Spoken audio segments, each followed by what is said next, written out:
নমস্কাৰ, মোৰ নাম ৰিংকু তালুকদাৰ। জুবিন দা আমাক এৰি যোৱা আজি সম্পূৰ্ণ 30 দিন অতিক্ৰম কৰিলে। আজি তেওঁৰ 30 দিনীয়া অনুষ্ঠান। তো আজি মোৰ কিছু কথা ক'ব লগা আছে।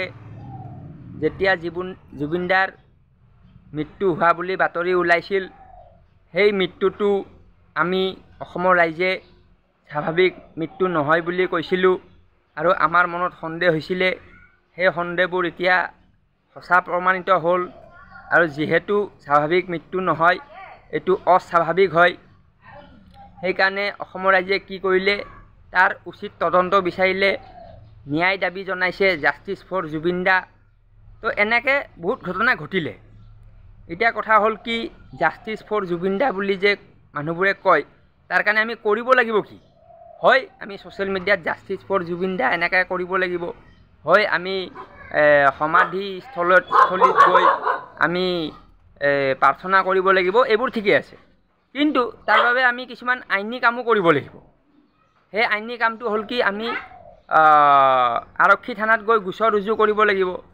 তো অসমত আপোনাৰ 60খন এজাহাৰ পৰিছে বিভিন্ন থানাত। তো সেই 60খন এজাহাৰ একগোট কৰি CM-এ CID-ক দিছে, হয়নে? এইটো হ'ল অসমৰ।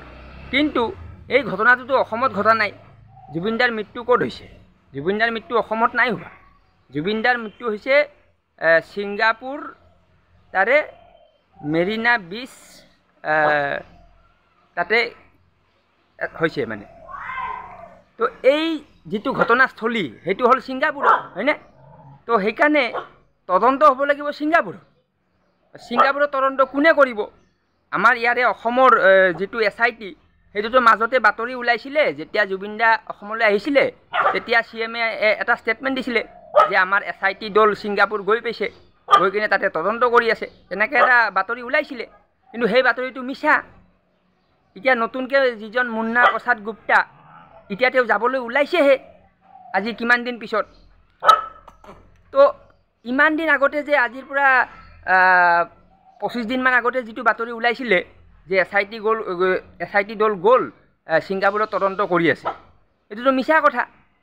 তো এতিয়া তাৰ কাৰণে এটা কাম কৰিব লাগিব। সেই কামটো হ'ল ছিংগাপুৰ যিখন সেই যিটো মানে য'ত মানে সাঁতুৰিছিল, তাৰে ওচৰে পাঁজৰে কি থানা আছে, সেই থানাত কোনোবাই এজাহাৰ এখন দিব লাগিব, হয়নে নহয়? তো সেই কামটো তাতে যিসকল ছিংগাপুৰত অসমীয়া মানুহ আছে, মই খবৰ পোৱা মতে ছিংগাপুৰত পৰাগ দাসৰ পুত্ৰ ৰহন দাস, তেওঁ থাকে, বহুত মানুহ থাকে। মই কাৰো নাম কৈ কিনে কথা ক'ব বিচৰা নাই। তো তেওঁলোকে এজাহাৰ এখন দিব লাগে, নাই দিয়া।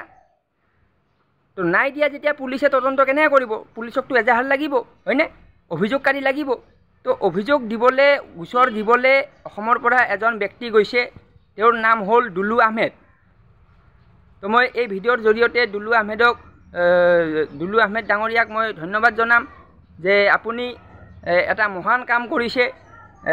অসমৰ ৰাইজে এইটোত মানে আপোনাক সকলোৱে প্ৰশংসা কৰিছে, ময়ো ভিডিঅ' বনাই প্ৰশংসা কৰি আছোঁ। তো এইটো হ'ল কাম। এতিয়া তেওঁ আকৌ যাব, আকৌ ষ্টেটমেণ্ট দিব লাগিব। এতিয়া ছিংগাপুৰ পুলিচে এইটো এগেইন তদন্ত কৰি আছে। তো এটা ছিংগাপুৰ পুলিচে এটা ৰিপৰ্ট দিব, অসমৰ পুলিচে এটা ৰিপৰ্ট দিব, তো তেতিয়াহে কথাটো ওলাব। এতিয়া ছিংগাপুৰ পুলিচে কৈছে যে তেওঁৰ পৰিয়ালৰ মানুহ আহক। তো মই পৰিয়ালৰ মানুহক আহ্বান জনাম যে গৰিমা বৌ, আপুনি যাওক, গৈ কিনে এটা কমপ্লেইন ফাইল কৰক। তো এইবোৰ কথা হ'ল আইনী কথাবোৰ বেলেগ, আৰু ইয়াত আমি জয় জুবিন দা, লাভ ইউ জুবিন দা, এইবোৰ এটা বেলেগ। তো অসমৰ পৰা একমাত্ৰ ব্যক্তি দুলু আহমেদ, অসমত বহুত মানুহ আছে কিন্তু এজনে গৈছে, আৰু জুবিন দাৰ লগত বহুত অসমীয়া গৈছিলে, নিশিতা গোস্বামী, কোনোবা কিবা বহুত গৈছে, তেওঁলোকেও দিব পাৰিলে হয়। তো দিব চবেই পাৰে, কিন্তু কোনো নকৰে। তো ইয়াত আমি চাব লাগিব কোনজন মানুহে মেইন কামটো কৰি আছে। এইটো মেইন কামটো কোনে কৰিলে সকলোৱে গমেই পাই গ'ল। কালি মই দুলুদাৰ ইণ্টাৰভিউ চালোঁ, চাই কিনেতো তেওঁতো একদম জেগাত কথা কৈছে। তেওঁ অকলে গৈছে, অকলে কৰিছে, কৰি কিনে ওলাই আহিছে। এতিয়া আমি তেওঁৰ ওপৰত চকু ৰাখিব লাগিব, আগন্তুক দিনত কি হয়। ঠিক আছে, ধন্যবাদ।